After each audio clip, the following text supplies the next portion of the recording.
Assalamualaikum warahmatullahi wabarakatuh. Hari ini kita akan belajar mata kuliah pengantar ekonomi mikro. Seperti yang kita ketahui bahwa teori ekonomi mikro salah satunya adalah menganalisis interaksi antara penjual dan pembeli di pasar barang. Salah satu teori yang akan mendukung analisis interaksi antara penjual dan pembeli di pasar barang adalah teori permintaan. Dalam teori permintaan ini nanti pembahasannya akan dibagi menjadi 6 hal.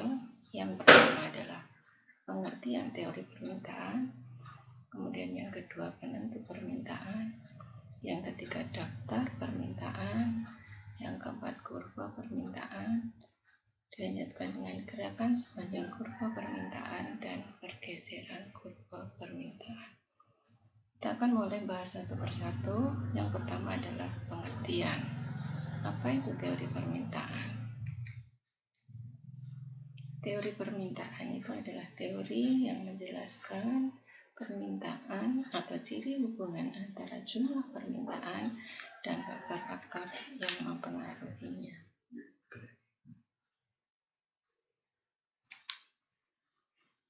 Jadi kalau kita lihat bahwa dalam teori permintaan dia akan melihat hubungan antara jumlah permintaan dan faktor-faktor yang mempengaruhinya.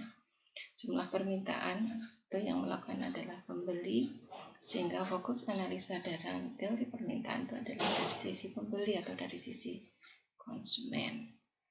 Dan nanti ada teori yang menganalisis dari sisi penjual, yaitu teori penawaran. Kemudian yang kedua, penentu permintaan. Penentu permintaan itu adalah merupakan faktor-faktor yang mempengaruhi seseorang untuk memutuskan membeli barang atau jasa. Permintaan itu dipengaruhi oleh banyak faktor, diantaranya adalah yang pertama, harga barang itu sendiri, kemudian yang kedua, harga barang lain, yang ketiga, pendapatan, kemudian yang keempat, corak distribusi pendapatan dalam masyarakat, yang kelima, cita rasa masyarakat, keenam, jumlah penduduk, dan yang ketujuh, ramalan mengenai keadaan di masa yang akan datang. Kita akan jelaskan satu persatu faktor-faktor yang mempengaruhi permintaan tersebut. Yang pertama yang kita bahas adalah pengaruh dari harga barang itu sendiri terhadap permintaan suatu barang. Untuk pengaruh harga barang itu sendiri terhadap permintaan suatu barang dalam teori ekonomi atau satu hukum yang namanya adalah hukum permintaan.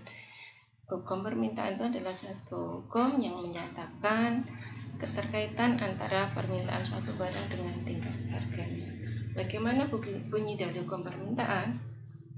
Bunyinya adalah seperti ini. Makin rendah harga suatu barang, maka makin banyak permintaan terhadap barang tersebut. Begitu juga sebaliknya. Artinya apa?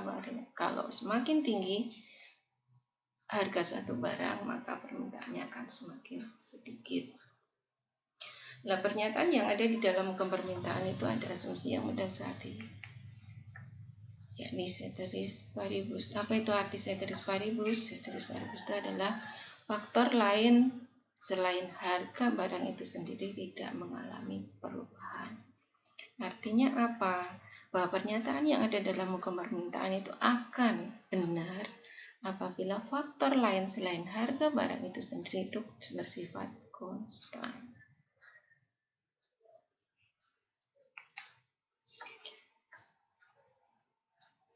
Dalam hukum permintaan tadi dinyatakan bahwa apabila harganya naik, jumlah barang yang diminta akan turun dan sebaliknya. Sifat hubungan yang seperti itu dinamakan sifat hubungan yang terbalik. Karena pergerakan dua variabel itu berkebalikan. Nah, mengapa sifat hubungan antara harga dan permintaan itu bersifat terbalik? Yang pertama adalah kenaikan harga bisa menyebabkan pembeli mencari barang lain yang dapat digunakan sebagai pengganti, dan sebaliknya. Dan sebaliknya itu berarti kalau ada terjadi penurunan harga akan menyebabkan pembeli menggantikan barang yang harganya barang lain dengan barang yang harganya turun. Itu sangat logis. Jadi kalau ada satu barang yang harganya naik sementara barang penggantinya tersedia, maka pembeli atau konsumen akan beralih membeli barang yang harganya tidak naik. Kemudian yang kedua, kenaikan harga menyebabkan pendapatan real pembeli berkurang. Di situ ada istilah pendapatan real. Apa itu pendapatan real? Pendapatan real itu bisa dijelaskan sebagai jumlah barang yang bisa dibeli dengan pendapatan yang kita miliki.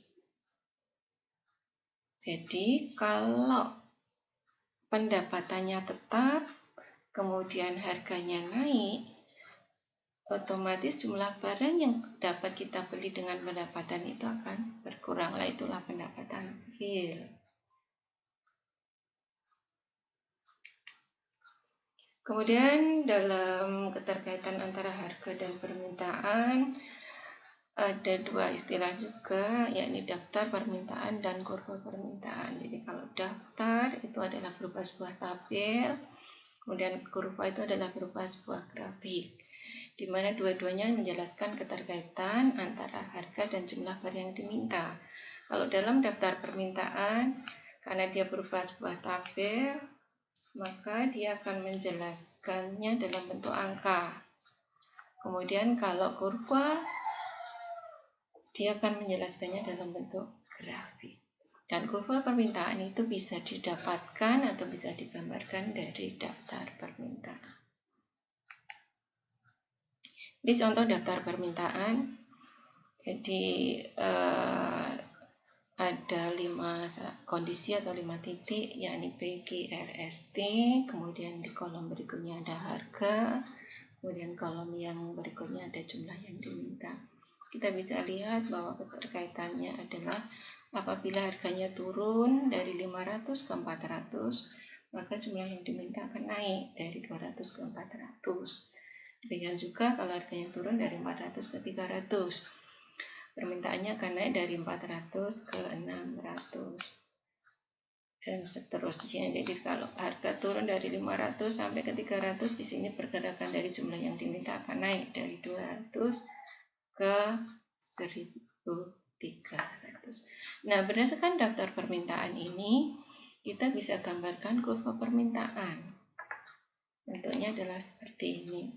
Di kurva permintaan ada 2 buah sumbu. Sumbu vertikalnya itu adalah P, itu singkatan dari price, adalah untuk mencantumkan harga. Kemudian sumbu horizontalnya adalah Q, itu adalah jumlah barang yang diminta. Kemudian tabel permintaan tadi atau daftar permintaan tadi kalau digambarkan akan bentuknya seperti ini. Jadi ada titik P di sini, Q, P tadi pada saat harganya 500, jumlah yang diminta 200, letaknya di sini. Kemudian Q kalau harganya 400, jumlah yang diminta 400 juga, dan seterusnya.